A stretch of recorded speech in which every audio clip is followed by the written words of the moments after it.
Bem-vindos à última mesa da Casa República. Eu sou a Daniela Pinheiro, sou curadora da casa.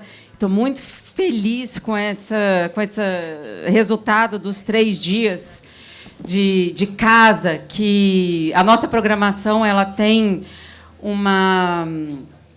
reflete esse coletivo de marcas que vocês estão vendo aqui, que se chama Floresta e que é a Matizar Filmes, o Museu Vassouras, o República.org, a maisprogresso.org.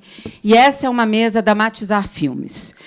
É uma mesa que, quando eu estava montando essa mesa, a gente falou, alguém chegou para mim e falou assim: mas você está chamando essas pessoas só porque eles são famosos, não sei o quê.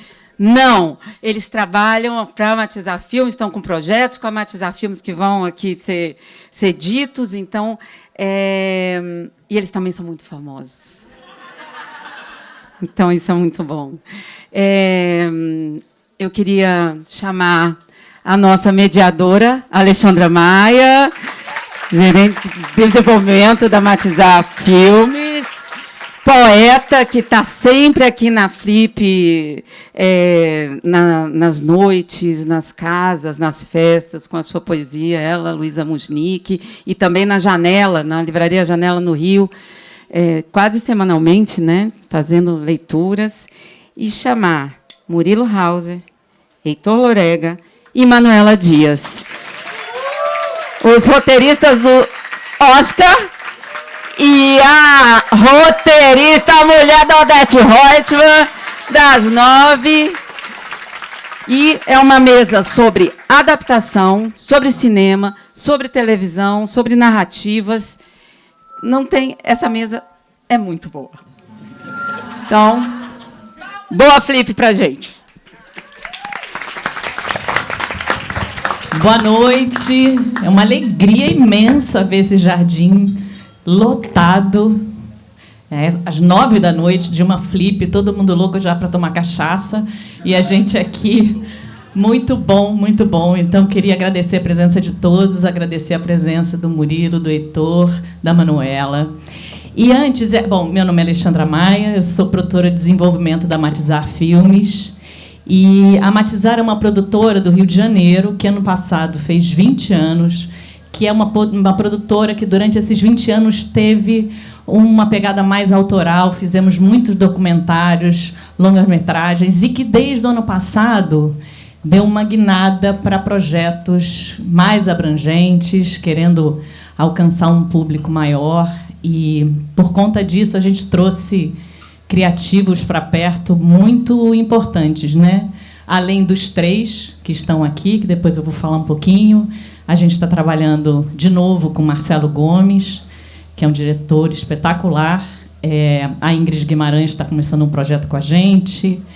Tem também a Camila Pitanga, o Luciano Vidigal, o Rodrigo Santoro. Então, são projetos que, em breve, vão estar nas telas. E a gente depois fala um pouquinho mais sobre eles. E essa mesa é uma mesa que tem tudo a ver com a Matizar, porque os 2 longas lançados pela Matizar são adaptações literárias dos 2 livros do Milton Atum. O primeiro é Órfãos do Eldorado, lançado em 2016, dirigido pelo Guilherme Coelho, que está sentado aqui. E, no ano passado, a gente lançou O Retrato de um Certo Oriente, adaptado do livro Relato de um Certo Oriente, do Milton Atum, dirigido pelo Marcelo Gomes, que é um filme espetacular também. Então, a gente fazer uma mesa sobre adaptação literária com esses 3 é uma alegria. E adaptar, né, não é só transpor uma história de um formato para o outro, é principalmente interpretar, é escolher o que permanece, o que se transforma e o que, inevitavelmente, a gente vai perder ao longo do caminho. E cada adaptação é também uma releitura. E, como toda leitura, ela tem que carregar a marca do seu tempo, tem que conversar com o seu tempo e falar das urgências do nosso tempo. E se, por um lado, o livro oferece profundidade, nuances internas, O cinema precisa de ritmo, visualidade, de estrutura dramática. Então, é um desafio você passar de um formato para o outro, e, no caso da Manuela, de um tempo para o outro. E como é que a gente equilibra esses dois mundos, né? Como é que a gente mantém viva a alma da obra original e, ao mesmo tempo, cria algo novo que se sustente? Então, para conversar sobre essas perguntas, estamos aqui com esses três incríveis. E eu queria, assim, eu não posso falar ainda dos projetos novos, mas quando Vale Tudo acabar, a Manuela vai escrever um longa, que vai ser dirigido pelo Guilherme, e a gente tem um projeto ainda muito embrionário do Murilo e do Heitor, com a coprodução com a Inflamável, do Carinha Inus, mas projeto a gente só conta quando já tem algo mais encorpado, né? Então, cenas dos próximos capítulos. E eu queria apresentar os três de forma muito resumida, porque, enfim, todo mundo conhece, mas dizer que a Manuela Dias estreou como autora de teatro aos 19 anos, muito jovenzinha, e começou a carreira como roteirista de TV no ano seguinte, em 1997, e no cinema em 2007. E de lá para cá ela escreveu 4 peças de teatro, 10 longas, entre eles Malês, Matraga e Love Film Festival. Na TV, ela escreveu mais de 20 programas de TV, entre novelas, seriados, séries, infantis e humorísticos. Ela foi indicada ao Emmy Internacional 2 vezes, com a minissérie Justiça e a novela Amor de Mãe, que foi vencedora de melhor novela do Festival de Veneza e melhor minissérie no APCA. E, como se não bastasse, porque ela faz pouca coisa, em 2022 ela estreou na literatura com o romance Tilicum, que é lindo. E de lá para cá já lançou 2 livros e atualmente está escrevendo o remake de Vale Tudo. Quantas horas tem o seu dia, Manuela? Bom, a trajetória do Murilo e do Heitor é entrelaçada, mas eu vou falar um pouquinho de cada um. O Heitor, ele recebeu o prêmio de melhor roteiro no Festival de Veneza por Ainda Estou Aqui, né? E melhor que o filme ganhou o melhor filme estrangeiro também, como todo mundo sabe, escrito em parceria com o Murilo. Também escreveu Marinheiro das Montanhas, dirigido pelo Carinha Inus, que estava na seleção oficial do Festival de Cannes de 2021. Colaborou no roteiro O Último Azul, que ganhou o Urso de Prata, em Berlim, em 2025. E trabalhou também no longa do Marcelo Gomes, Retrato de um Certo Oriente, de 2024, e Criaturas da Mente, que, se eu não me engano, ainda está nos cinemas, então, que é um documentário sobre o Siddhartha Ribeiro. O Murilo Hauser, além de roteirista, né, premiado por todos esses projetos que eu acabo de falar, ele também adaptou A Vida Invisível, da Eurídice Guzmão, da Marta Batalha, que virou A Vida Invisível, dirigida pelo Carinha Inus, que ganhou o Grand Prix da Mostra Amsterdã Regard em Cannes em 2019. E ele tem uma larga experiência em adaptação de textos para o teatro.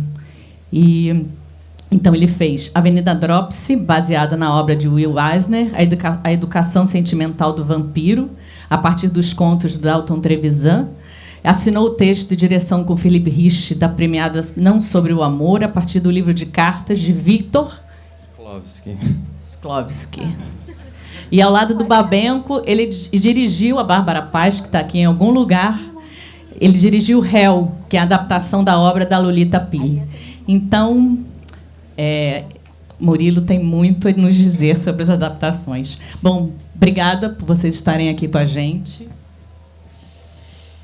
E, bom, adaptar é interpretar, e eu queria começar com perguntas simples para vocês todos, depois a gente mergulha no universo de cada um. Vocês sentem que vocês precisam romper com o texto original para adaptar uma obra? Ou vocês tentam se manter fiel? Como é que começa esse trabalho? Bom,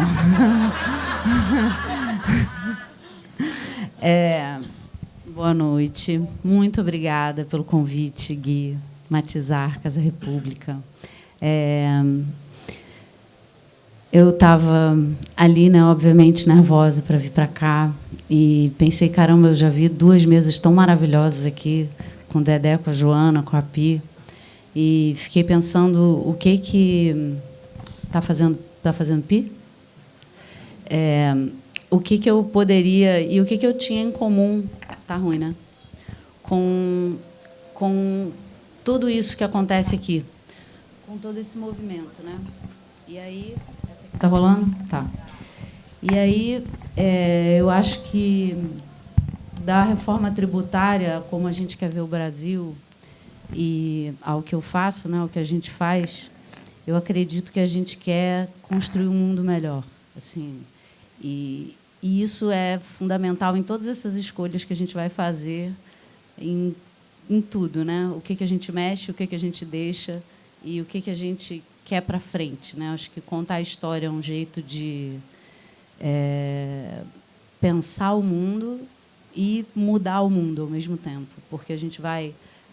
Tudo começa na nossa cabeça, né? A realidade começa na nossa cabeça. Então, quando você começa a pensar de um jeito diferente, você começa a conseguir abrir portas para avançar em questões reais. E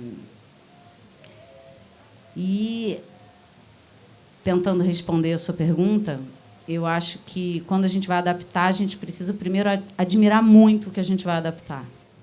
Porque, normalmente, a gente se dedica por muitos anos ao mesmo trabalho. Então, tem que ser alguma coisa que realmente te instigue, né? A ponto de você... Eu estou há 3 anos na novela. Sei lá, quando eu adaptei o Matraga, eu estudei o Guimarães uns 4 anos. O Laclos durou também 2 anos e pouco, quase 3. E aí, na sequência, você tem que começar a profanar, né, o negócio, porque senão você não chega perto, né, da coisa. Assim. É um pouco igual ao amor, né?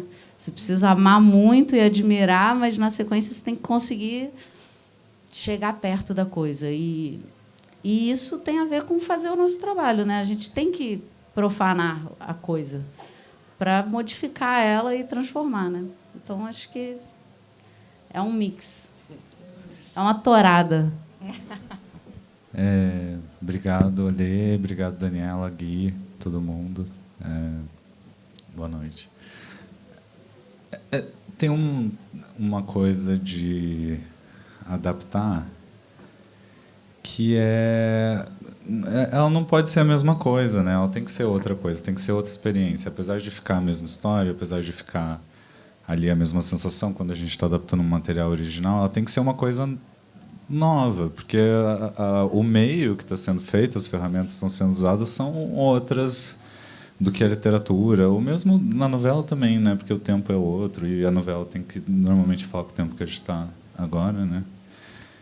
Então tem essa coisa legal de adaptar, que é pensar um outro caminho ou uma outra forma mesmo de chegar num mesmo sentimento, eu acho. No Ainda Estou Aqui, eu sinto que teve muito esse trabalho de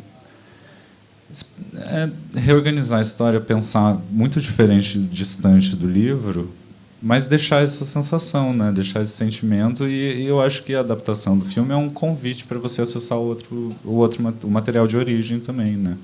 É um convite para as pessoas que assistiram e ficaram tocadas com a história irem atrás e lerem o livro, descobrirem um pouco mais, expandir ainda, né? Porque a complexidade da literatura é ainda, ao meu ver, muito maior do que a do cinema, assim, né? Porque ela acessa a subjetividade, é uma coisa que você está fazendo ali no individual. O cinema, ele é concreto, ele é o que ele é, né? Ele é o que fica ali de documento. E na literatura é uma experiência muito individual, né? Então é importante romper também, né? Tem casos... Você fez coisas mais, né, super clássicas e consolidadas, assim, Augusto Matraga, Guimarães, estava falando de Shakespeare também, né? São responsabilidades assim outras. Só tranquila.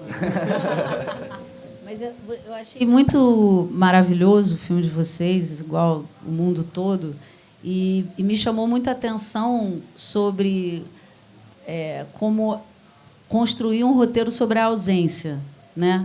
E na dramaturgia, né, drama é ação, não é drama dentro da cabeça da gente, né? ação, é acontecer. E acho que esse foi um desafio incrível, que vocês lidaram de uma forma muito maravilhosa, assim, aquela cena, especialmente, onde ela lê a carta mentindo, né? Acho assim, a cena síntese do filme, assim, muito, muito forte. E acho que esse desafio me chamou muita atenção, assim, a forma como vocês conduziram essa presença, né, do que não está, assim, é muito difícil fazer isso em roteiro. Parabéns. Obrigado. Realmente, esse foi um dos grandes focos, assim, por isso a questão todo no primeiro ato longo do filme, né, estruturalmente ele é um pouco diferente, porque exatamente, a gente tinha que conhecer, se apaixonar por essa família toda. Mas antes de engatar, também queria agradecer muito, é uma alegria imensa estar aqui, tão lindo ver essa sala cheia, realmente emocionante, né? Obrigado a todo mundo que veio, que delícia poder estar aqui, conversar com vocês hoje.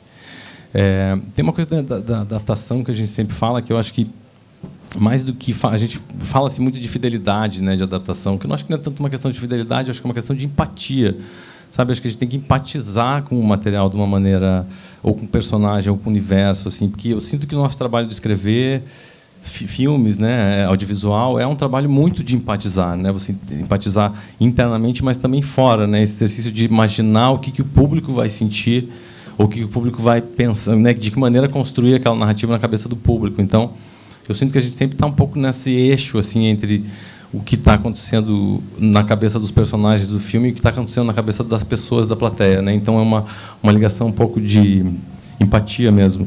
E isso que o Heitor falou, eu acho que é um guia sempre de adaptação para a gente, pelo menos, tentar se manter muito próximo do coração da obra, né, assim, do tema central, do que gerou aquilo, do que aquilo propõe, né, como pensamento, como olhar de mundo, mas desrespeitar a forma, principalmente. Quase todos os livros que a gente adapta, a primeira coisa que a gente faz é colocar ele em ordem cronológica. Muitos livros não são, né? O próprio livro do Marcelo, ele é todo... Então, a primeira coisa que a gente faz é já ignorar, né? Ignorar a estrutura do livro, porque ele vai se relacionar com o público de outra maneira, o público vai ler no tempo que vai ler, né? Vai voltar, enfim, vai navegar no livro de uma maneira diferente da experiência do audiovisual. Então, desrespeitar a estrutura, entender o que você tem de história, para daí sim achar um recorte, né? Então, esse acho que seria o primeiro grande desrespeito de fazer assim, realmente, logicamente, tentar entender a proposta do autor, da autora de estrutura, por que começar ali, por que ir para lá, mas ignorar isso um pouco e tentar olhar para isso tudo como um material base no qual a gente vai construir, a partir do qual a gente vai construir uma narrativa cinematográfica, que, como você falou, tem outras questões, né? Tem tensionamentos dramáticos, tem perguntas dramáticas, tem até eixo de personagem que a gente lida diferente no cinema, né? Então, de novo, uma relação de profundo respeito e muito desrespeito ao mesmo tempo. Tem que ser essa combinação. Manuela, eu queria te fazer uma pergunta muito prosaica para começar. Eu não sei como é que você ficou sabendo que você ia fazer o remake de Vale Tudo, mas eu fiquei imaginando que você recebeu um telefonema. Oi, Manuela, você quer escrever o remake de Vale Tudo? E a minha pergunta é pânico ou euforia que você sente com uma ideia dessa, pela primeira coisa? Então, foi o Zé Luiz, né, que é o meu chefe, me chamou, foi ao vivo, e eu tinha, na verdade, outra sinopse aprovada, já para fazer, uma novela das 9, e o Zé falou, então, mas só que tem Vale Tudo, né? Aí eu falei, eu quero. E eu fui totalmente irresponsável na hora, eu não pensei em nada, assim, eu não pensei, meu Deus, é um clássico, as pessoas vão me odiar, ou vão me amar, ou vão... Enfim, eu não pensei em nada, eu só pensei assim, eu vi Vale Tudo quando eu tinha 11 anos, eu lembrava de muitas cenas, e eu pensei, nossa, eu vou ter acesso, uma relação muito íntima com uma... Eu me senti, assim, sendo convocada para fazer um PhD, sabe? Então, assim, você vai aprender muito, porque você vai acessar ali naquela fricção mais íntima de todas, e você vai matar o Odete Roitman. Aí eu falei, com certeza eu quero fazer Vale Tudo. Óbvio, saí de lá felicíssima, comecei a rever a novela, sem a menor ideia do que ia acontecer, né? E qual foi o seu maior desafio, ou é, né? Foi não, porque é todo dia, de transpor a novela de 1988 para 2025, e o que você quis refletir do Brasil? O que você falou? Isso tem que estar, eu preciso falar disso, eu preciso atualizar esses temas. Gente, a gente vai ficar aqui bastante tempo. Vocês trouxeram comidinha. Assim, as mudanças, elas se dividem em categorias, digamos assim. Então, tem algumas mudanças que são mandatórias, né? Existe internet, por exemplo. Alcoolismo é considerado uma doença. A violência contra a mulher. Estou falando de alguns tópicos do Vale Tudo original. Por exemplo, todos os personagens ou batem, masculinos, né? Ou ameaçam bater em mulheres durante a novela. Até o Poliana, gente. O Poliana vira para o Aldeide Mora e fala: eu vou dar na sua cara. O Afonso, todos os personagens masculinos são agressivos com as mulheres.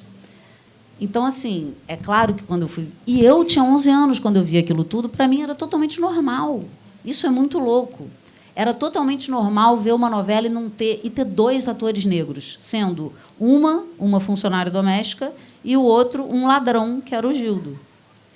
E a gente via isso e, em algum lugar, a gente não estranhava. Então, a gente aprendeu. Assim, isso me chamou muita atenção.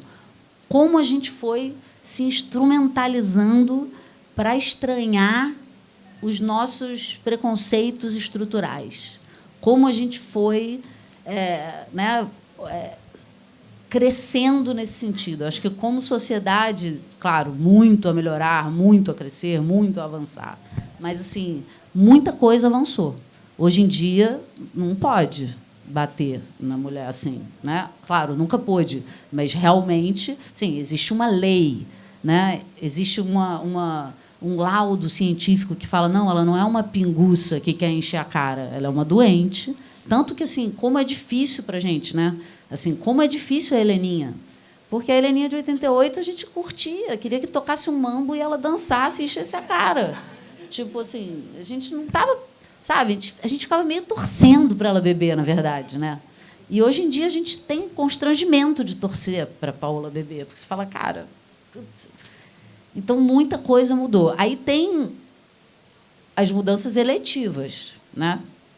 Por exemplo, a questão da representatividade, que é fundamental, não só para mim, mas para tudo, né? Então, a gente tem uma representatividade muito forte na novela, que já tinha na outra novela, que já tinha no Justiça, que já é importante desde sempre.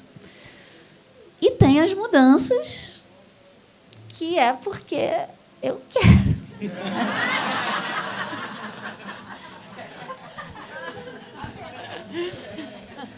Não, porque assim, né? Eu não sou... eu não esquento comida congelada, sabe? É meu trabalho. Então, assim, eu vou trabalhar. E é um diálogo também com tudo que está acontecendo. Assim, me surpreendeu a recepção das pessoas. Eu acho que está tão difícil viver no Brasil, né? A gente vive num país mais desigual do mundo, que perde para o Catar, e que o fato da Odete sustentar as pessoas meio que parece que deu o direito a ela de humilhar todo mundo. E essa recepção da humilhação, né, quando ela tentou chantagear a Solange para ir para Paris e tal, a galera, nossa, me chantageia, eu também quero.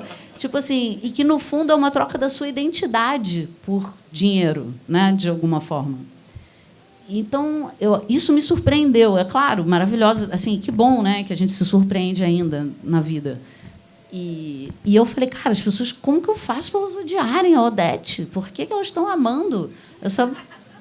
Porra, quem aguenta essa mulher em casa, entendeu? E aí veio a ideia do filho, que foi uma ideia que rolou 3h da manhã. Eu não estava acordada essa hora, acordei para ter essa ideia. E eu falei, cara, esse garoto está vivo. Quero ver se ela mantiver esse cara assim, num lugar, se vão gostar dela. Cara, estão gostando dela. É tipo... assim, cara, ela mantém um filho doente, gente. Essa mulher é um monstro, ela mantém um filho doente. E todo mundo gosta dela. Então, assim, é muito louco, né? Assim, mas agora estão achando que, nessa coisa do filho, talvez ela não seja tão legal, assim. Vamos ver. Enfim, muito louco. Eu ia te perguntar qual era o grande desafio. Você já respondeu a pergunta, que é conseguir fazer a Odete Roitman ser odiada. Mas eu não sei qual é o maior, cara. Esse é um, assim, mas eu acho que esse é mais um desafio de entender o Brasil do que fazer com que a Odete seja odiada. Assim, de entender a gente, né? Assim,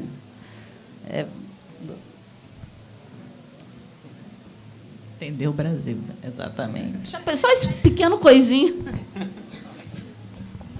Bom, você sente mais liberdade ou responsabilidade quando você parte de uma coisa, um texto, uma obra pronta para trabalhar? Eu queria muito uma obra pronta. Essa eu não encontrei para trabalhar. Sempre é uma obra que eu tenho que mexer muito. Não, porque eu não sei, isso até a gente escuta desde pequena, né? Eu acho que a responsabilidade vem junto com a liberdade. E as duas coisas são muito grandes. Assim, eu tenho muita liberdade, uma liberdade indecente na TV Globo, não só eu, os roteiristas, os criadores. Ninguém falou para mim, vai, adapta o Vale Tudo, mas mexe pouco, mexe muito, mexe 20%. Não mexe nisso ou mexe naquilo. Ninguém me falou nada. Falou assim, adapta o remake, faz aí. E aí, claro, eu fiz um projeto, mostrei para a Globo, vamos fazer meio assim, coisas, tipo, tem um ar vintage, tem isso, aquelas coisas que a gente fica pirando, né? E eles aprovaram e eu fiz. É claro que quando eu tenho uma ideia mais radical do tipo, o filho está vivo, eu quero todo mundo junto comigo, né? Eu não quero, tipo, surpreender a Globo, eu quero surpreender o público. Então, tipo, a Globo, eu falo, gente, então, eu tive uma ideia aqui, pensei que, de repente, o filho está vivo, e aí, nossa, de repente, isso pai, aí, quer mesmo? Quero, então vamos. E é muita liberdade, assim, e, claro, muita responsabilidade, né? Atualmente a gente está dando hoje, graças a Deus, obrigada a todo mundo que assiste a novela. Estamos dando 50 milhões de espectadores por capítulo, é bastante gente, né? E imaginar que a gente está falando com essas pessoas e que a gente vive num país de pouca escolaridade, baixa leitura e o papel que a televisão tem. Então, assim, é muita responsabilidade, né? Além de Ibope, a gente quer, né, se identificar com o que a gente está fazendo e atuar na realidade. Então, estamos indo. Heitor, Murilo, vocês adaptaram Ainda Estou Aqui durante 7 anos, né? Então, queria que vocês contassem esse processo, que é um processo longo, são 7 anos em cima de um livro de um autor que está vivo. Então, queria também ouvir sobre a troca com o autor. E, no caso da Vida Invisível, também a Marta Batalha viva. Então, se pudesse falar um pouquinho sobre a troca com os autores, mas principalmente desse processo longo de escrita desse projeto.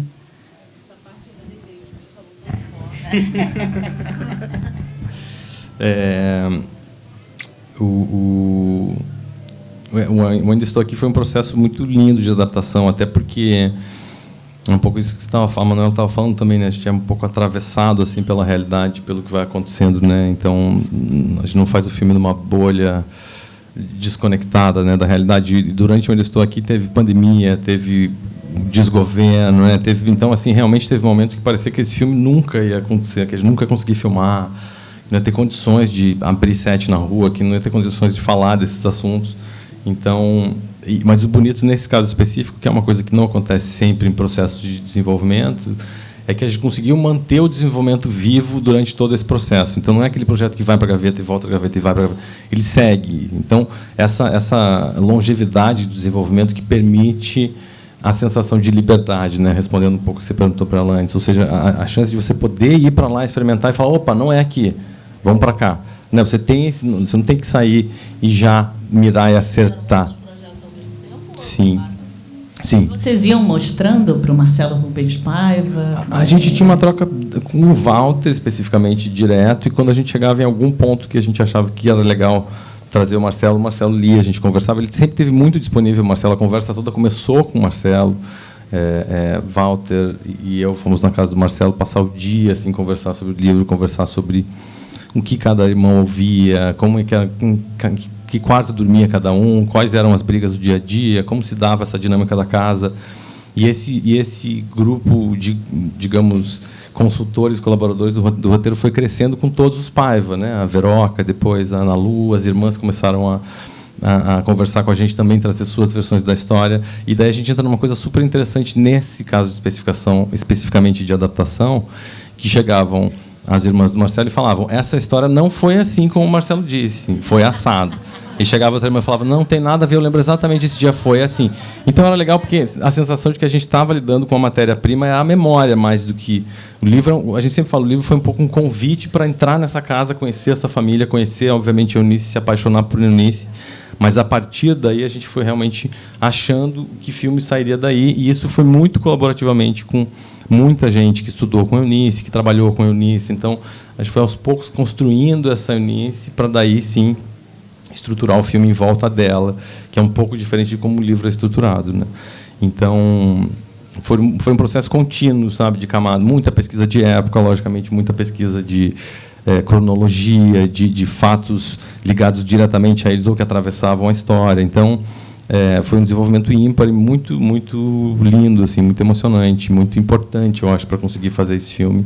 Foi ter esse tempo, essa delicadeza, assim, de, como eu falei, a liberdade, que eu acho que é uma coisa também de adaptação, né, que você falou. Eu sinto que a gente tem muita liberdade nas adaptações porque a gente sempre tem para onde voltar, né? No original, às vezes, você vai muito na liberdade, quando você vê, você fala: gente, que filme, sabe? Calma, eu comecei lá, de repente está aqui, mas nem tem mais o personagem, mudou de gênero, o negócio, nem sabe mais onde você está.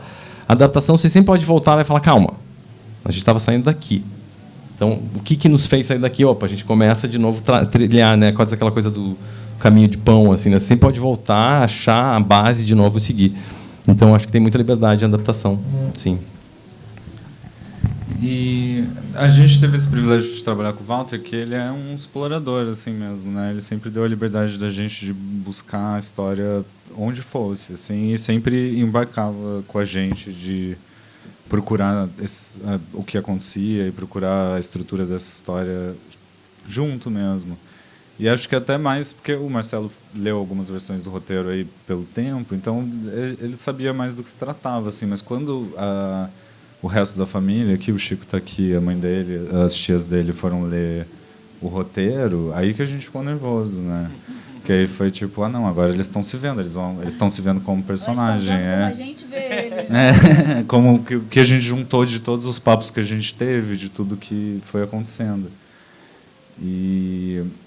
Mas sempre teve muita liberdade, até a própria cena do tapa que você estava falando, a Manuela falou aqui mais cedo, uma cena que, enfim, ninguém contou essa história, não é uma coisa que veio dos relatos dos irmãos e nem do livro do Marcelo, mas foi uma coisa que a gente, foi até uma briga lá entre a gente, porque o Murilo um dia apareceu, ele falou assim: eu acho que a Eunice tem que dar um tapa na filha, porque ela vai acusar, já tinha a cena que ela falava: mãe, você está mentindo pra gente.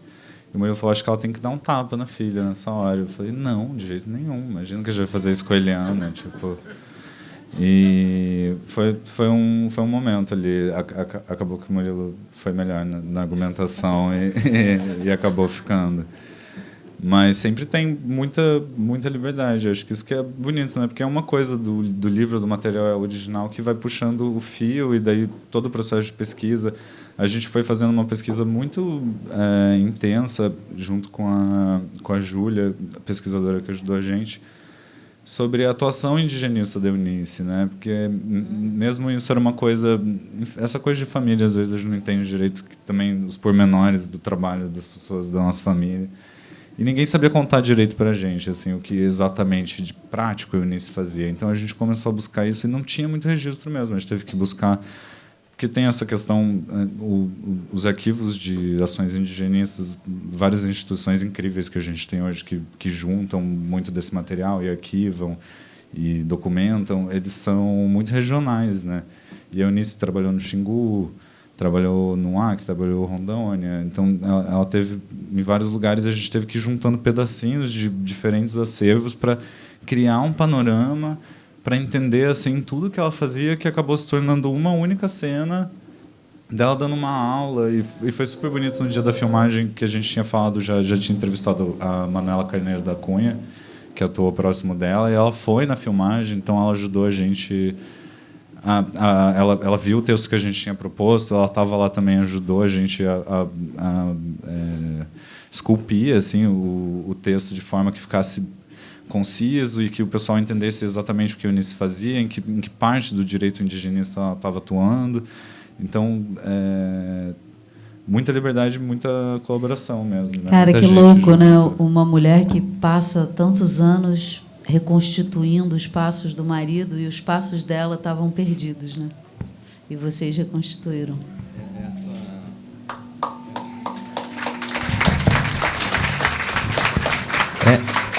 Esse foi um pouco essa coisa da adaptação, né? Foi um pouco o que fisgou, assim, que quando a gente entendeu no livro que a personagem, que a protagonista tinha que ser a Eunice, é quando o próprio Marcelo fala isso, né? O livro é um pouco essa sensação do Marcelo falar, cara, eu passei a vida achando que meu pai era o grande herói, obviamente era um grande herói, mas que a minha mãe, que era... Ainda está ali, é ela, Exatamente. Né? Então, o próprio, sabe, essa percepção, esse que é o que estou falando de estar muito próximo do coração, assim, do livro, sabe, essa percepção de que ela tem que ser a protagonista. Então, por mais que o livro seja muito mais sobre o Marcelo e as memórias dele, a relação dele com ela, no filme ela tinha que ser a nossa conexão principal, né? Então, sabe, a deixa da adaptação às vezes está quase escondida assim no livro, né? Você tem que achar indiretamente a dica do caminho para seguir, né? Quanto tempo vocês demoraram? Quantos anos para encontrar esse caminho? No começo a gente tem uma Vocês tentaram outro caminho antes? Sim, vários caminhos. A gente tentou fazer uma versão muito próxima do livro, a gente tentou fazer uma versão mais ensaística da memória, que fosse, voltasse e tal, mas começava, sabe, aquela história, assim, começava o filme com a interdição dela, que é como é o livro, né? Então tinha todo um crescendo ali emocional que já estava dado na largada. E aquele início da família, ele é essencial, né, para você entrar no filme, para você se aproximar, para quando acontece a tragédia, você perder o ar junto com eles, né? Isso foi interessante no desenvolvimento, que muitas das pessoas que leram o roteiro durante o desenvolvimento, muita gente legal leu o roteiro e deu notas e impressões, né? Não só ali Marcelo e família, mas, enfim, colegas, amigos, o Walter também, da rede do Walter. E tinha uma sensação recorrente lendo o roteiro, falava assim, acho que o primeiro ato é muito longo, tem que diminuir. E a gente, não pode diminuir, a gente tem que ter essa sensação. A vontade, muita gente falava, por que não começa já quando ele está sendo levado? E Rubens é levado. Fala, mas a gente tem que conhecer o Rubens, tem que saber o que é essa ausência, né? Tem que construir para fazer o vazio. Exatamente. Não pode ser só uma passagem, né? A gente tem que viver minimamente aquela casa, aquela família, entender, sentir aquela dinâmica para quando fecham as cortinas você entender o que aquilo significa, não só para eles, mas para, né, ter um impacto emocional. Então, foi um dos trechos que a gente mais trabalhou no roteiro, realmente, o primeiro ato, assim, esculpindo, assim, para conseguir ter essa sensação de pedaço de vida, assim, né, interrompida a tragédia. Só deixa eu complementar, mas acho que o primeiro ato também tem uma coisa muito bonita, que não só a gente tinha um livro para voltar como coração originário dessa história, mas tinha as memórias do Walter também, né? Isso era muito bonito, assim, ele contava muita história com essa família, ele sabia o que ele queria contar desse mundo, dessa família, e como nem ele morava no Rio nessa época, né? Enfim, ele frequentava essa família, mas não tanto, mas ele tinha uma memória tão bonita do que era essa família, do que representava essa família, do que virou depois que o Rubens foi levado, que ele era um grande coração também que a gente sempre tinha para voltar, né? E acho que esse primeiro ato é muito dele, assim, dessa sensação de juventude nos anos 70, de liberdade do Rio de Janeiro, uma coisa, um outro material de adaptação também que a gente voltava para sempre. Posso falar só mais uma coisinha do primeiro ato? Não, é que eu lembrei agora que acho que isso talvez seja interessante para falar de adaptação, né? Porque essa sensação, né, que o livro desperta quando ele fala, eu demorei para perceber que era a minha mãe, a heroína, né, a protagonista. A gente, de alguma forma, tentou fazer isso no primeiro ato também, de forma que a Eunice não é a protagonista do primeiro ato. né, parece que é um pouco a Veroca ou propriamente Rubens. Lógico, ela é meio propulsionada ao protagonismo a partir do momento que o Rubens é levado, né? Ela é forçada a assumir essa postura. Então, de alguma maneira, a gente reproduz essa sensação no primeiro ato indiretamente, né? Então, são os caminhos da adaptação como são misteriosos também, às vezes. Uma coisa que ficou muito forte para mim do filme, quando eu penso no filme, é o silêncio da Fernanda, né, da Eunice, o olhar dela, tudo que ela cala ao longo do filme. E eu queria saber como é que vocês pensaram isso do livro e como é que foi colocar isso na página para que o Walter pudesse filmar, porque é um filme entalado, né? É um grito não dado. Isso foi um longo processo, na verdade, porque... E isso eu acho que é uma particularidade desse processo, porque, diferente de outros filmes que a gente já fez, nesse processo a gente estava o tempo inteiro lá.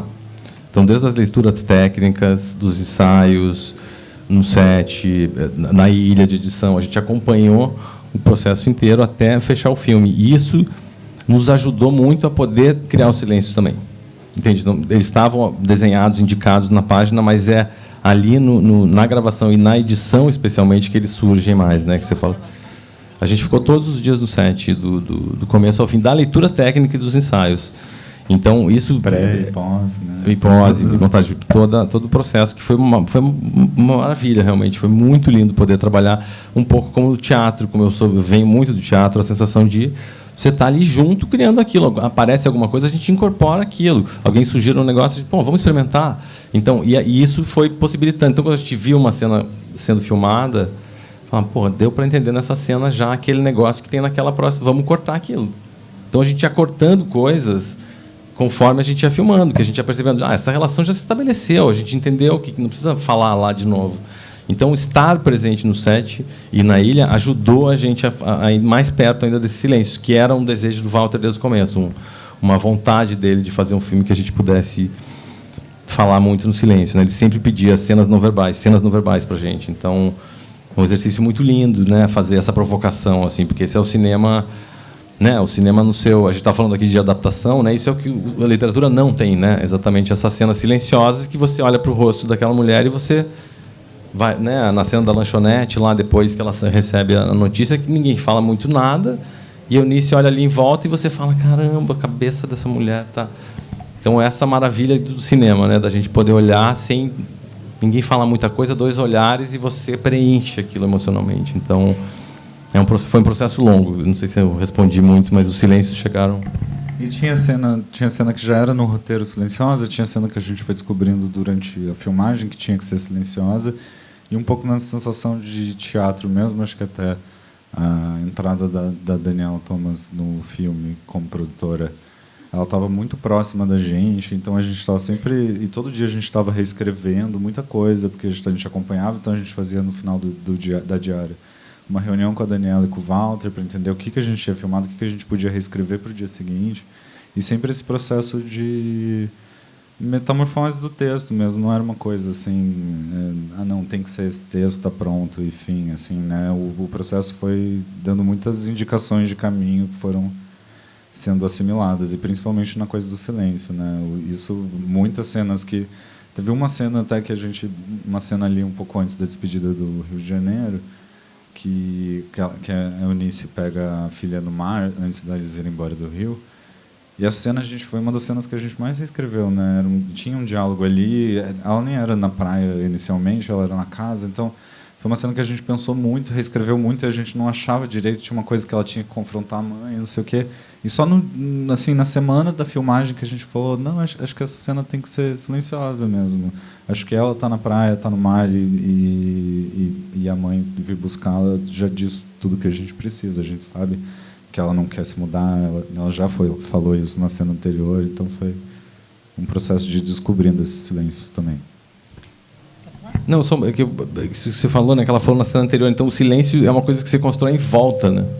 você preenche o silêncio, né? Que nem, de novo, a cena da Eunice na lanchonete com os filhos, a gente passou por tudo aquilo e preenche aquele emocional. Então, é interessante, né, que o que enche a cena é o que está em volta, né? A cena, uma cena silenciosa solta, a gente não completa, né? Mas quando você tem as peças ali do antes e depois, a gente consegue completar, né? E essa cena da sorveteria é uma cena que foi silenciosa desde sempre, né? Sempre foi, desde de que ela apareceu no roteiro, a gente sabia que completava-se o raciocínio, assim, a gente conseguia presumir o que ela estava pensando e como a família olhava para ela, então sempre foi. Então, só curiosidade, como é que vocês escrevem juntos? É difícil, né? Um escreve um negócio, o outro não gosta, um escreve a escaleta, o outro abre cena. E você, Manuela, como é que é o seu processo? Também queria saber, porque você trabalha com equipe, né? Ou você escreve tudo? Não, eu tenho uma equipe. Eu tenho uma equipe de 3 pessoas. Eu preciso melhorar muito na questão de delegar, porque eu tendo a ser bastante centralizadora e tenho um pouquinho também de ciúmes dos personagens, então eu também não quero deixar ninguém escrever. Mas é muito trabalho e a gente... assim, talvez fique um pouco chato explicar, mas é que, por exemplo, a gente tem uma consultora do AA, aí isso eu já delego para uma colaboradora. Aí tem adendos de continuidade, enfim, tem muita coisa para fazer que não é a parte boa, que é fazer a escaleta e fazer o diálogo, né? Então, mas eu trabalho o tempo inteiro, tipo, acordo 4h30 da manhã e trabalho a partir de 5h30 até todo o tempo que existe, até a hora que eu vou dormir. Os últimos 10 meses eu estou sem folga, fora estar aqui, que está sendo para mim uma espécie de Manu Palusa. Eu estou me sentindo assim o máximo numa rave, mas e aí é isso. Daqui a pouco acaba. 7.000 páginas. Uau! Vai começar a escrever para a gente, né? Eu acho que vai tirar férias. Um pouquinho só. Escrever para vocês vai ser férias, né, gente? A gente inventou um processo nosso, assim, meio maluco, mas que dá certo. E a gente trabalhou já com mais pessoas e a gente tenta implementar esse processo e normalmente dá frutos. Mas ele é guiado por cada projeto, né? Então, enfim, não tem um processo que dá conta. Não tem resposta. É totalmente diferente. Fazer Vale Tudo, fazer Ligações Perigosas, Macbeth, sei lá. Cada um é um BO a ser destrinchado. Descoberto, né? Porque o próprio processo já vai... o material, né? Fazer justiça, Justiça é um inferno de escrever, por exemplo. Porque cada ideia boa que eu tenho, falar, não, vou ter que reescrever 8 capítulos. Porque vai desmontando tudo para trás. Então,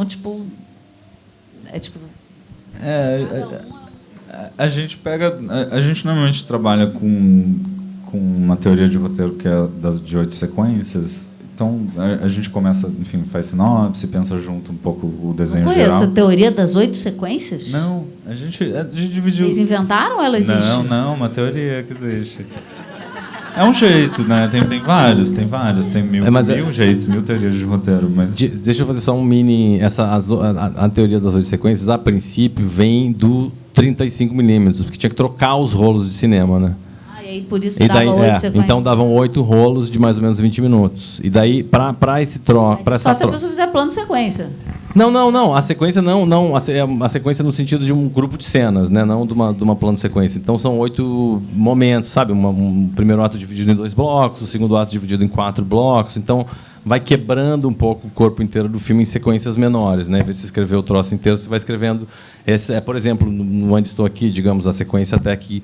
A saída do Rio de Janeiro, por exemplo. Aquilo tudo é uma sequência, né? Entre o momento que ela recebe a notícia da morte do Rubens até que eles entram no carro e vão embora. Esse é uma unidade. 8 movimentos na obra completa.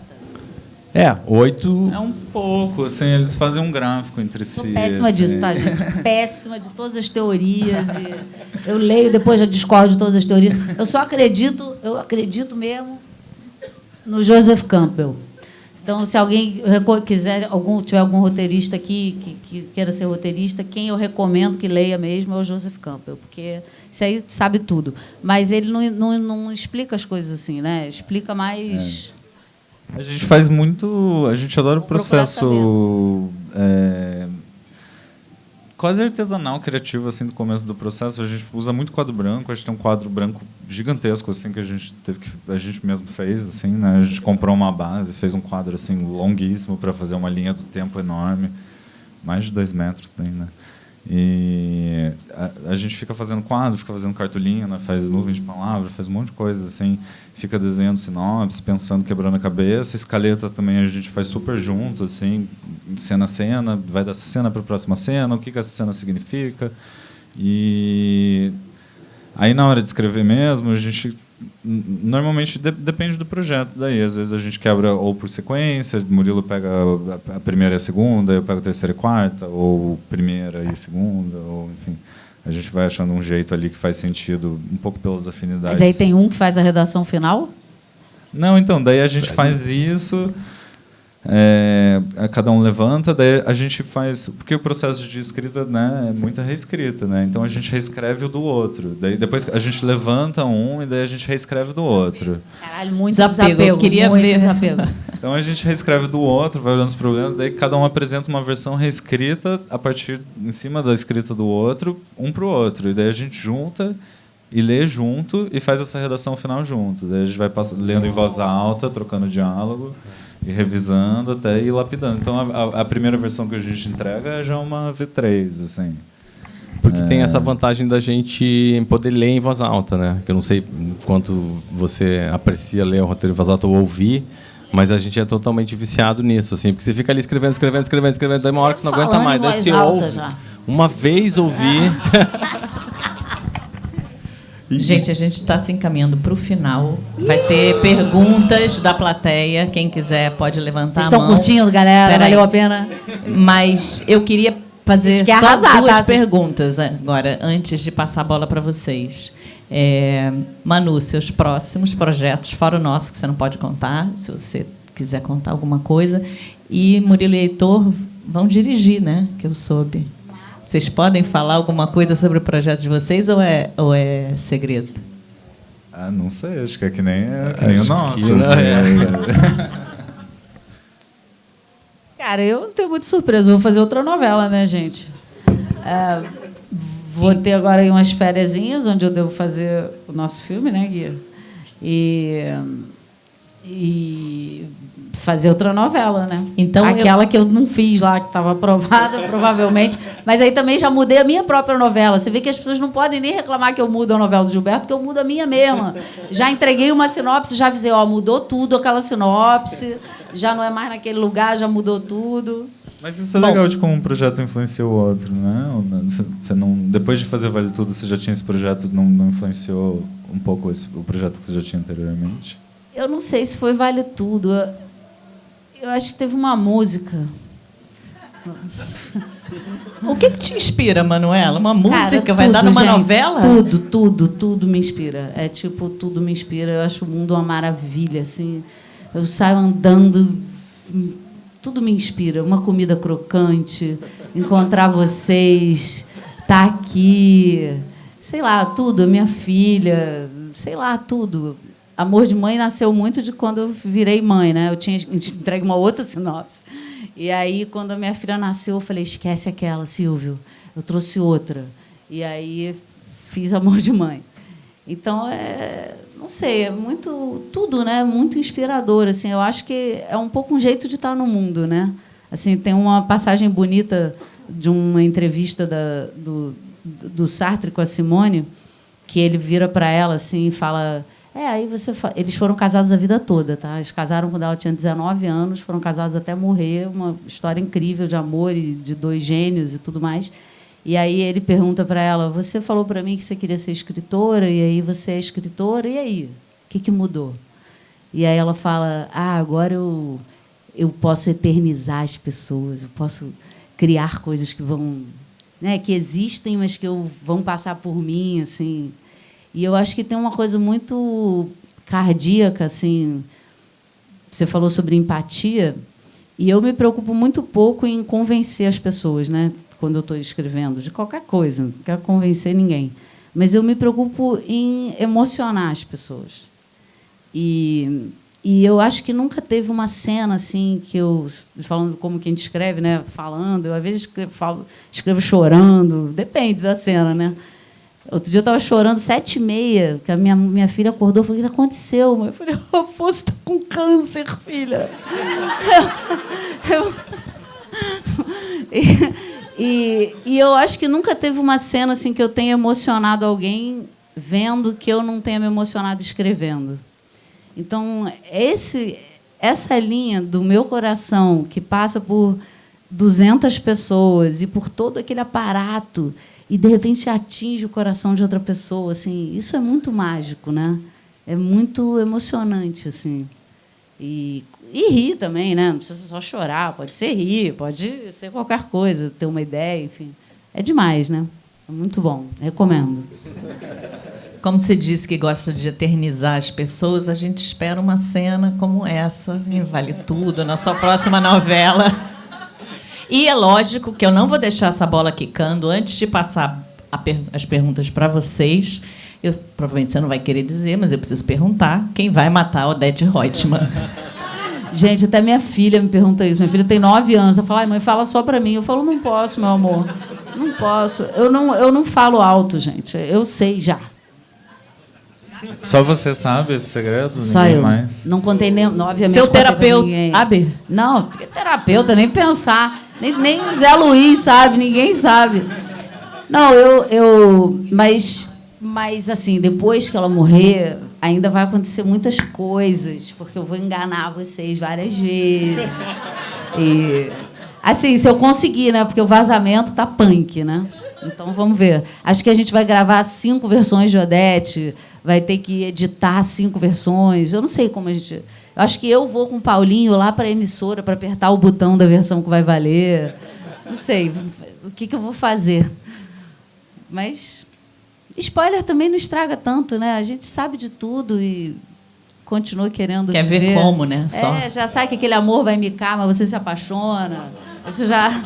Até a vida é isso, né? Às vezes. Bom. Aí, já tem uma pergunta. Aqui tá. Som.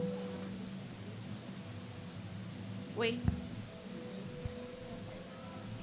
Som. Oi. Meu nome é Márcia. Eu queria fazer para a Manuela. Manuela, eu vi Vale Tudo 1, tenho 56 anos, estou vendo Vale Tudo 2. E na época do Vale Tudo 1, eu fiz um case publicitário baseado na novela, porque quem matou Odete Roitman foi o caldo nobre da galinha azul. Porque matava a Odete Roitman, cortava e o Faustão ia lá e falava quem matou Odete Roitman. Hoje em dia, a Odete Roitman é uma mulher forte, não aguenta nada calada. Se você tivesse chance de não ter que matar a Odete Roitman, você faria isso? Eu vou matar! Gente, sou uma serial killer, eu sou conhecida por pessoa, um roteirista que mata pessoas. Não, eu acho que é uma delícia matar os personagens, né? Fala a verdade.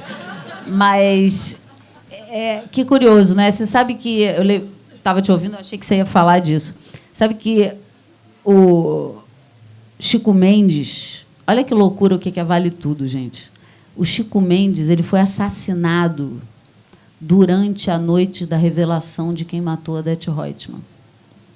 Os assassinos do Chico Mendes usaram, e eu só consigo imaginar aquelas ruas e todas as televisões tocando Brasil, mostra a sua cara, e esse cara sendo assassinado. Eu achei que você ia contar isso porque é uma cena tão forte, né, do nosso país, assim, tão absurda de se pensar. Mas vamos matar a Odete, né, gente? Vamos ver, aquela louca, né?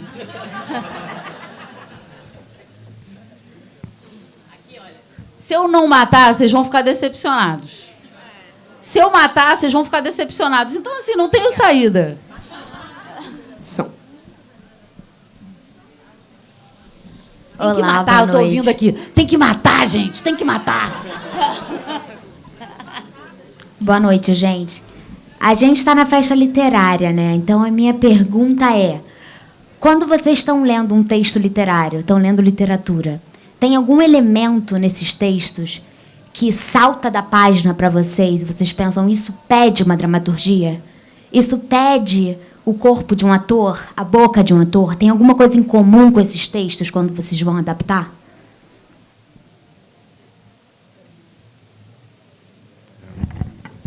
Bom, que pergunta boa. Acho que não diria não tem uma coisa, eu acho que eu diria assim que eu teria atravessar vários livros que tem isso. Eu acho que, enfim, é personagem, né? Eu acho que uma coisa que tem que ter é muito personagem, né? Eu acho que o lindo de adaptar a literatura é isso. Você tem acesso ao universo interior dos personagens e depois o trabalho de transformar, como a Manuela disse, em ação, né? Daí sim vira drama, vira ação. Mas esse acesso à intimidade, né? À subjetividade do personagem, eu acho que isso é a grande matéria-prima para a gente que adapta, né? Porque você consegue conhecer profundamente um personagem para depois transformá-lo numa versão fílmica que necessariamente vai ser reduzida, vai ser recortada, vai ter menos acesso à subjetividade, né, de certa maneira. Então, não sei, eu diria que é personagem e essa consistência de personagem. O Vida Invisível, que você perguntou antes, era um pouco isso. Não sei se alguém leu o livro e viu o filme, mas o filme é baseado meio que nos primeiros... Você que usou... O Cidades Invisíveis, esse é Mata Batalha. A adaptação, a gente pegou um pedacinho do livro só e adaptou. O livro continua longamente, tem um final totalmente diferente, as irmãs se encontram, tudo certo. A gente pegou só uma lasca, assim, mas esse pedaço do livro tinha a gênese desses personagens, esse conflito principal das irmãs que se separam, que não encontram. Então, isso foi material suficiente para germinar o filme todo, assim. Então, não sei se eu respondi a tua pergunta, mas acho que é personagem. Mas acho que tem uns livros que são um pouco mais cinematográficos, né? Assim, tem livros que são muito dentro da cabeça e trazem isso, e tem livros que são mais... Assim, mas tem, por exemplo... mas tem os dois são bons de adaptar, né? Sim. Ah, bom, eu não quero mais adaptar nada daquela louca. Quando eu li o Ainda Estou Aqui a primeira vez, tem uma cena super bonita que o Marcelo descreve, que para mim foi a cena que mais imageticamente criou-se assim, na minha cabeça. E que é uma cena, depois que ela sai da prisão, ela vai encontrar uns amigos, amigos da política que estão discutindo, num iate, ela está toda bronzeada, depois de ficar 12 dias presa. E quando eu li, eu fiquei, gente, que louca, né? Tipo, de repente ela está lá, tipo, nadando em Búzios ou Angra, alguma coisa assim, e ela está indo encontrar uns amigos para falar da prisão, para entender próximos passos, mas por acaso os amigos estão no iate e por acaso ela está super bronzeada. E ela vai nadando, belíssima. E eu lembro dessa imagem muito forte quando eu li, assim, até falei com o Murilo, falei, cara, acho que a gente tinha que fazer essa cena. Mas é engraçado que durante o processo você vai descobrindo que, na verdade, não precisa fazer essa cena, porque às vezes ela não cabe no filme, ou ela leva para outro lugar. Então, às vezes tem umas coisas que saltam muito na leitura, mas tem que a arte é cara. E a arte é caro. Mas acho que o processo de escrita é muito sobre aprender a abrir mão de umas coisas também, né? Acho que não dá para ser muito apegado, ainda mais adaptação, tudo, né?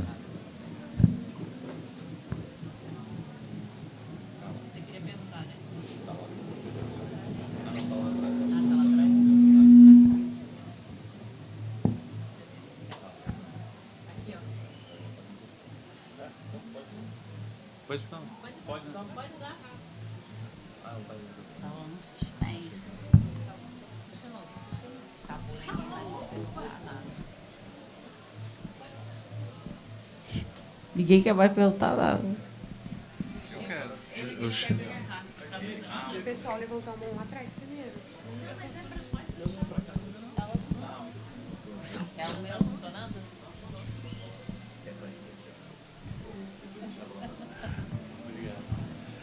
Eu queria fazer uma pergunta para o Ettore Murilo. Evidentemente, quando você vai fazer um filme com o Walter Salles, você sabe que vai ser um grande filme e tal, mas eu tenho a sensação de que o tamanho da popularidade que o filme ganhou, de furar tantas bolhas, né, geracionais, porque é um filme, um drama sobre um assunto muito específico que, em geral, ficava restrito a, né, bolhas mais politizadas, intelectualizadas.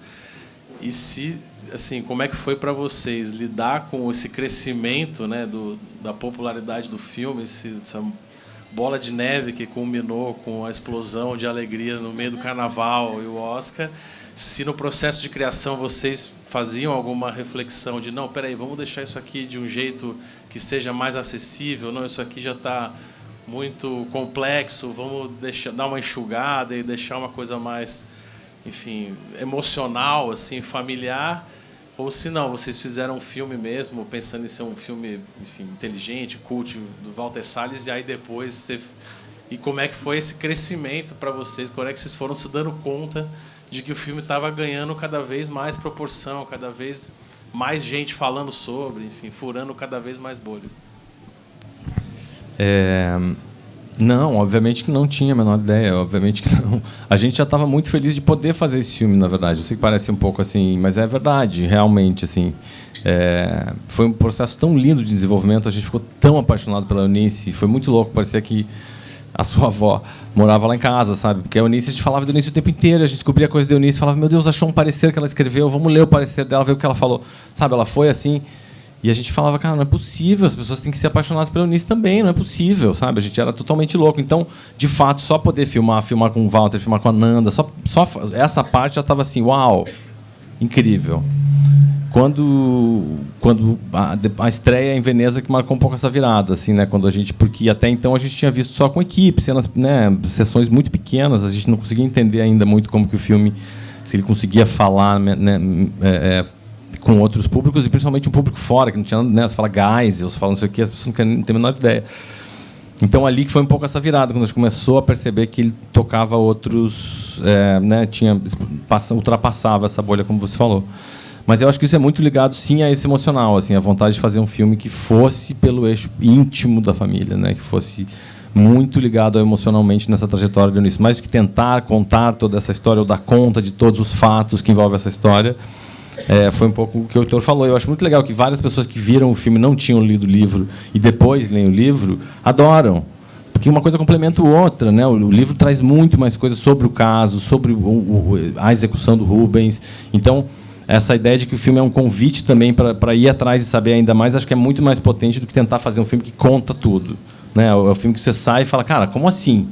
E vai atrás, e daí vai ler, vai ver o vídeo da Eunice, vai ouvir a gravação do Rubens, e daí vai atrás, né? Então, isso foi uma coisa que o Walter nos guiou muito no processo, também com essa percepção, né, que o Walter tem uma experiência muito maior também de lidar com públicos do mundo, né? Então, de nos guiar também, sabe, quantas vezes, putz, isso aqui acho que a gente tem que repensar esse conteúdo aqui de maneira que consiga conversar, né, com outros públicos que não têm o contexto histórico, não sabem. Então, durante o processo foi bastante discutido e pensado esse eixo de comunicação. Mas acho que muito do Walter mesmo, porque ele, como o Murilo falou, teve muita experiência, fez campanha do Central, ele obviamente já tem um público internacional, então ele sabia de umas coisas assim, sabe, que ele trazia a nossa atenção e que a gente não sabia por falta de experiência em relação a dele mesmo, mas de falar, não, isso aqui não vai traduzir, isso aqui as pessoas não vão entender. Então ele sempre foi guiando a gente nesse sentido, mas a gente sempre escreveu pensando em como isso ia bater no Brasil, né? A gente sempre pensou, cara, a gente quer contar essa história. Tipo, quem vai se apaixonar por essa mulher são os brasileiros. Quem tem que saber a história dessa mulher é a gente. Mas acho que, de novo, falando um pouco da colaboração desse processo, a gente teve, por estar no set e tá muito em contato com a equipe técnica, tá lá na leitura técnica, quando surgiu todas as primeiras perguntas, com uma primeira leitura que todo mundo estava, de repente, junto, assim, lendo aquele roteiro. E foi muito bonito de ver, aos poucos, como as pessoas foram se apaixonando por essa história já no set e estavam alinhadas para contar isso, né? A Mari, que está aqui, trabalhou no filme, não sei se tem mais alguém que trabalhou no filme aqui, mas, sabe, era bonito de ver nessa colaboração as pessoas indo se apaixonando pela Eunice e querendo contar essa história. De repente, a gente estava assim, com a maquiadora, com a Marissa, a gente estava lembrando de uma história muito boa dela esses dias, que ela tinha pensado todo um arco de personagem de representar a Eunice pelas unhas dela, assim. Na primeira leitura técnica ela super falou disso, assim. A gente ficou tão apaixonado de quão movida ela ficou pelo roteiro e quanto ela queria também dar o melhor do que ela podia ali, no que ela podia contribuir para contar essa história.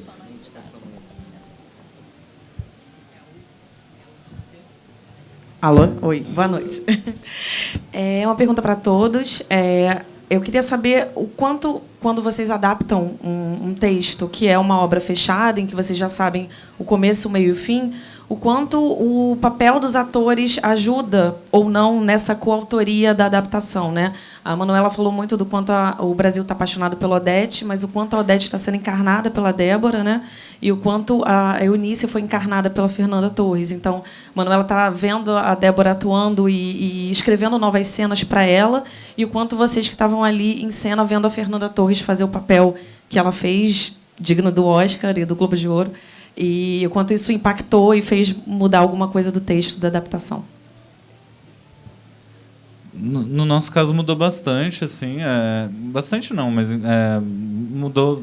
A gente foi assimilando, assim, porque como nesse processo muito colaborativo, eu lembro muito da primeira leitura que a gente fez com a Fernanda e com o Celton, e ainda eles estavam conversando com o Walter para ver se iam fazer o filme e tal, e a gente fez uma leitura, eles e Walter e a Carlota. E foi muito emocionante, assim, de ver a Fernanda fazendo a Eunice. Assim, era uma Eunice ainda muito diferente do que ela, de fato, ficou ali no filme. Mas ela já tinha toda uma proposta, assim, que a gente falou, cara, a gente viu, assim, um outro jeito que a gente via a Eunice a partir do texto que a gente tinha escrito. Então foi muito... E a Fernanda, incrível escritora e roteirista também. Então ela também sempre trazia muita ideia, que trazia para discussão, trazia para a roda. Então a gente estava sempre conversando e assimilando e crescendo, assim. Às vezes ela testava uma coisa na leitura, a gente gostava e trazia para o roteiro, e daí fixava para toda a equipe saber. Mas foi um processo, de novo, muito colaborativo. Né? Tem uma coisa legal que o Walter fez, não sei se sempre faz, mas fez nesse caso, que quando chegava no dia de fazer uma cena e alguém chegava, o Ananda, o Celton, enfim, falava, pô, pensei que podia ser assim, ou podia falar tal coisa. Falava, legal. A gente fazia, mas a gente gravava sempre uma versão igual à do roteiro. Então a gente tinha tudo aquilo que foi durante 7 anos falado e refalado e discutido, mas também tinha um frescor de algo que surge ali, né? Então era um equilíbrio muito bom, assim, para depois também na montagem às vezes montar essa cena que é um híbrido de uma versão um pouco mais improvisada com a versão estruturada originalmente, entende? Então, ou seja, super influenciado, super colaborativo, é como você falou agora, né? Cinema a divisão é muito apaixonante exatamente por causa dessa colaboração, né? Desse todo mundo trazer seu coração e colocar assim no trabalho. É bom, a gente colabora de outro jeito lá, mas cinema é muito diferente, né? Outro time, outro tudo, assim. Mas os atores surpreendem muito. No caso, a gente combina que eles não podem mexer no texto, mas eles fazem tudo do jeito deles. Tipo, o meu roteiro ele não tem nenhuma indicação de nada. Triste, feliz, mente, não mente, faz isso, faz aquilo. Não tem uma ação, não tem nada. É tipo tragédia grega. Só tem a fala do personagem. E aí não pode mexer na fala, mas pode falar do jeito que quiser. E eles são tão geniais, aquele elenco, que às vezes eu olho e falo, eu não escrevi isso. Aí eu vou checar. E aí eu escrevi. Então, assim, eles conseguem mudar o texto sem mudar o texto, que é a coisa mais maravilhosa do mundo. E ator bom, assim, né? É tipo casa própria, sabe? Você pode derrubar a parede, trocar a parede de lugar, botar a porta, tirar a porta, porque tudo dá certo. E o ator ruim é aquele apartamento alugado, que você não pode fazer nada, que se você qualquer coisa vai ter um custo. Então, é um pouco isso, assim, sabe? Um ator é tudo, assim, é o máximo, né? Você ter um elenco bom e aquela coisa bem darwinista. O ator ruim vai ficando mudo, o ator bom vai falando, né? O ator ruim, no fim da novela, ele entra e faz assim. Maravilhoso. Gente, muito obrigada. Obrigada, Manuela. Obrigada, Heitor. Obrigada, Murilo. Obrigada, Casa República, por essa conversa deliciosa nesse sábado à noite. E boa noite para vocês.